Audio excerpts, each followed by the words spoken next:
मुंबईमध्ये मराठी माणसावरती हल्ले हे वारंवार होत आहेत. हे पाठीमागे पण 2-3 वेळेस असे हल्ले झाले. आणि आता परवा दिवशीची एक महत्त्वाची आणि खूप मोठी खळबळजनक अशी घटना आहे. ती घटना म्हणजे या ठिकाणी एका अडाणी किंवा एखाद्या व्यावसायिकानं हल्ला नाही केला. एक चांगल्या पदावरती असणाऱ्या कर्मचाऱ्यांनी ह्या सगळ्या गोष्टी घडवून आणल्या. ह्या गोष्टी महाराष्ट्राच्या हिताकरता, मराठी अस्मिताकरता लाजिरवाण्या आहेत. आणि बघा, ह्या व्यक्तीचं नाव आहे अखिलेश शुक्ला नावाचा व्यक्ती एम-टी-डी-सी कर्मचारी आहे मंत्रालयामध्ये. आता हे भय्ये लोक महाराष्ट्रामध्ये येतात. महाराष्ट्रामध्ये ते नोकरी करतात. आता मंत्रालयामध्ये असतील, रेल्वेला असतील, आपल्या मराठी लोकांपर्यंत काही नोकऱ्या येतच नाहीत. लोकांना कळतही नाही भरती झाली कधी आणि हे लागले कधी. अशी अवस्था ही महाराष्ट्रामध्ये याच लोकांनी करून ठेवलेली आहे. असे हरामखोर मोठ्या पदावरती असतात. ज्यावेळेस त्या खात्यामध्ये नोकरी निघते त्यावेळेस त्याचं नोटिफिकेशन हे आपल्याला कळतच नाही. हे एक दुसरी बाजू आहे याची. आता हे एम-टी-डी-सी कर्मचारी अखिलेश शुक्ला हे एका अपार्टमेंटमध्ये राहतो आणि मराठी माणसाला मुंबईमध्ये वारंवार नाकारलं जातं. कामासाठी, व्यवसायासाठी, धंद्यासाठी आणि रूमसुद्धा भाड्यानं मराठी माणसाला नाकारतात. अशी अवस्था महाराष्ट्रामध्ये आपल्याच मराठी लोकांना भोगावी लागते. ही सगळ्यात मोठं दुःख आणि शोकांकिता आहे असं आपल्याला म्हणता येईल. आता या प्रकरणात झालं असं, एका अपार्टमेंटमध्ये हा व्यक्ती राहत होता आपल्या बायकोसोबत आणि ते देवपूजा करून वारंवार आपल्या घरासमोर धूप लावायचे. ह्या धूपचा जो धूर आहे, ह्या शेजारील ज्या महिला होत्या त्याच्या घरामध्ये जायचा. त्याच्या घरामध्ये एक लहान मूल आणि एक म्हातारी व्यक्ती असल्यामुळं, बाई असल्यामुळं त्यांना याचा त्रास व्हायचा. आता बघा, जनरली आपण गावामध्ये राहतो, गल्लीत राहतो. एखादी गोष्ट असेल तर आपण त्याला बोलून दाखवतो, बाबा आम्हाला त्रास होतो ते करू नको. असंच त्या महिलेनं जाऊन सांगितलं यांना. यांना याचा राग आला, यांचा इगो हर्ट झाला. मग तेव्हापासून जे प्रकरण चिघळलं गेलं, त्या महिलेला शिव्या, त्याचा अपमान वारंवार त्यांनी केला. पण त्यावेळेसच एक शेजारी धर्म म्हणून त्या ठिकाणी देशमुख नावाचे, अभिजित देशमुख नावाचे शेजारी आले. तरी म्हणले, व तू त्या बाईला वैयक्तिक बोल, काय बोलायचे ते, पण तू मराठी माणसावरती, मराठीवरती तू काही बोलू नको, महाराष्ट्रावरती काय बोलू नको.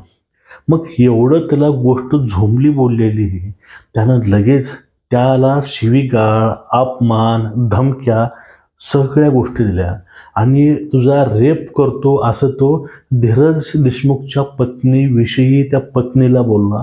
आणि ह्या दोन्हीही बायकाला 7 ते 8 गुंडांनी मिळून लाथाबुक्क्याचा मार दिला.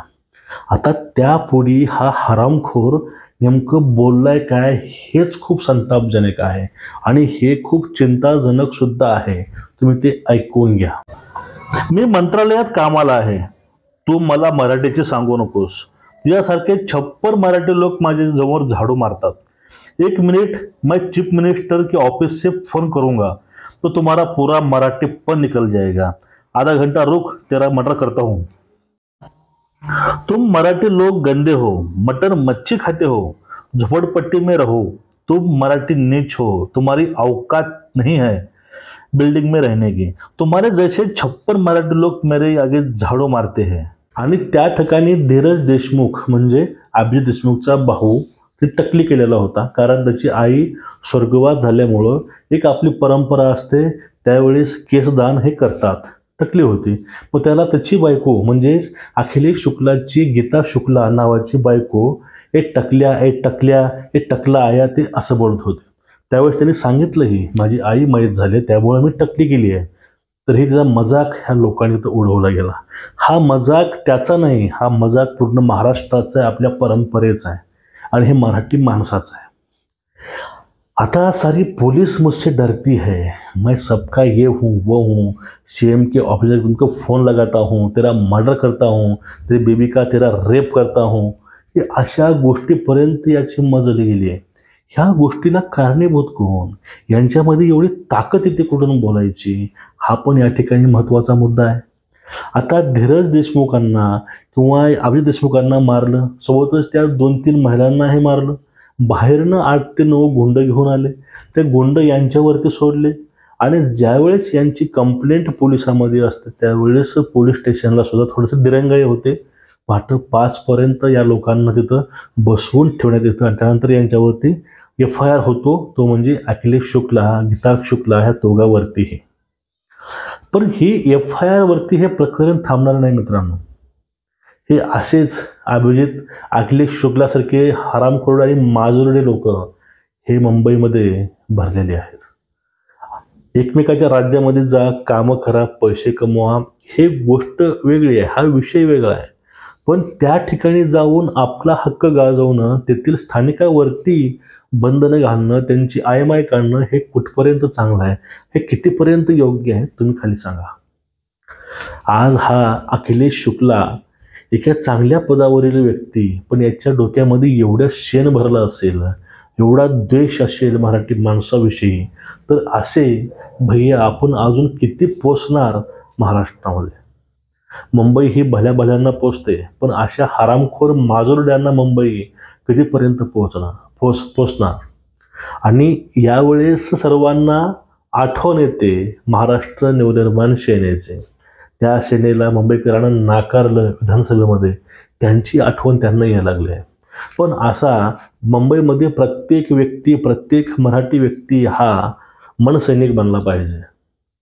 आणि विशेष म्हणजे मला एक महत्त्वाची गोष्ट या ठिकाणी वाटली, ते म्हणजे काय, आता मुंबईमध्ये कोळीवाडे भरपूर आहेत आणि मुंबईमध्ये फिश म्हणजे मासे, ह्या माशावरून सुद्धा बोललं गेलं की तुम्ही मासे खाणारे लोक आहात, तुम्ही गंदे लोक आहात, तुम्ही घाण लोक आहात. म्हणजे हे फक्त त्या दोघांना किंवा त्या कुटुंबाला बोललं नाही, हे पूर्ण महाराष्ट्राला बोललं गेलं. हे पूर्ण महाराष्ट्राचा अपमान आहे, हे महाराष्ट्राच्या अस्मितेला लावलेला कलंक आहे या भैया माणसानं. आणि असेच भैये हाणून पाडले पाहिजे आणि अशाच भैयांना ती जागा दाखवून दिली पाहिजे.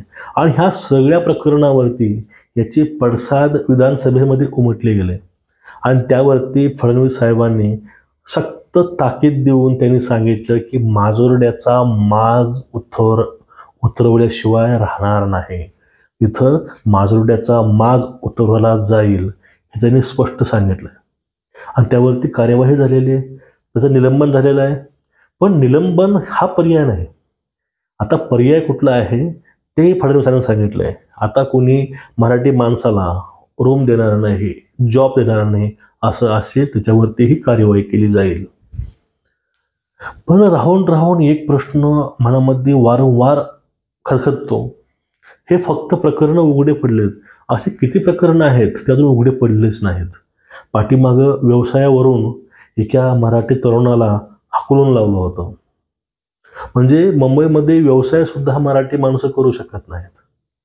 फक्त व्यवसाय करायचे कोण, गावाकडची 2-3 एकर जमीन विकायची, मुंबईला यायचं, फ्लॅट घ्यायचा, एखादं ऑफिस खोलणं, धंदा खोलणं आणि त्यावरती पैसे कमवायचे आणि नंतर मराठी लोकांना चॅलेंज द्यायचं, त्यांचा अपमान करायचं, ही परंपरा, ही रीतच राहिली आहे.